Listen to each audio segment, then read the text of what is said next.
meh nyaketi gegayuhan kula Rama. Ya, ning aja bombong dhisik. Mungsamu sing saiki ora enteng ning abot. Lho. Mangsa kula lah kena Antasena ngono kok. Kowe iso ngalahke Antasena tumrap aku ora kok kembe karo anakku dhewe ning sasat iso njara langit. Aduh. Lajeng kados pundi Rama? Ora usah kuwatir. Kowe tak cundhuki Sekar Wijaya Kesuma, kowe ora ngrasake lara lan ora iso tekaning Pati Setyaka. Oh nggih, istanaken dawuh Rama.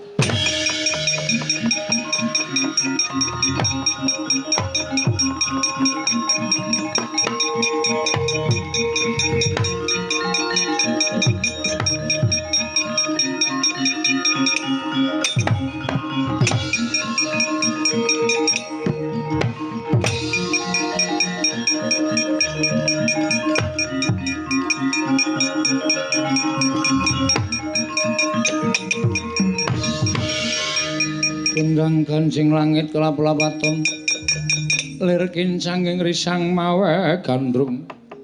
Antasena, Kakang Setyaka piye? Sisihna rasa pasduluran. Ning kene iki sayembara. Kowe kanaku kudu dadi mungsuh.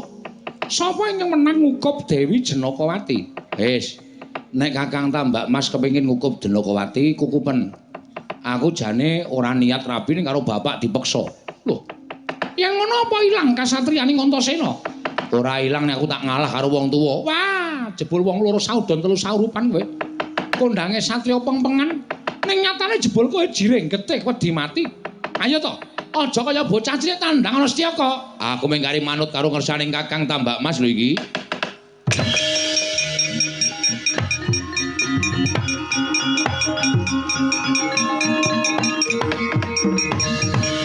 Larak ngono. Tegese upama aku menang aku ngukup Jenakawati kuwi kurup. Ning nek kowe mau perang karo aku ngukup Jenakawati kuwi aku isin. Ya, aku mung kari manut. Ning nek apa-apa aja nyalahke Antasena. Ayo, coba nang kene, Cah Bagus.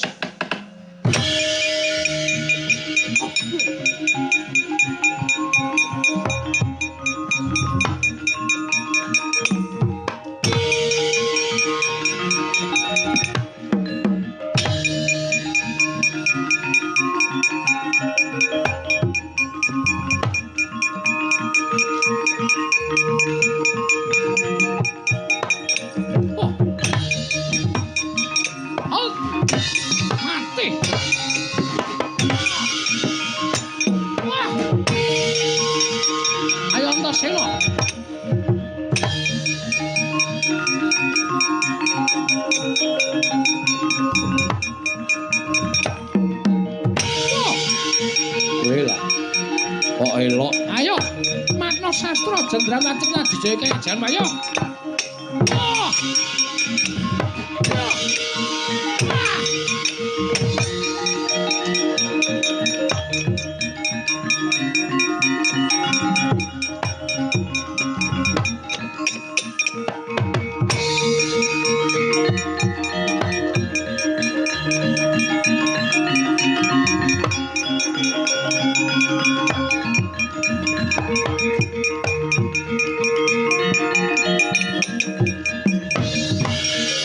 Petruk eneng apa?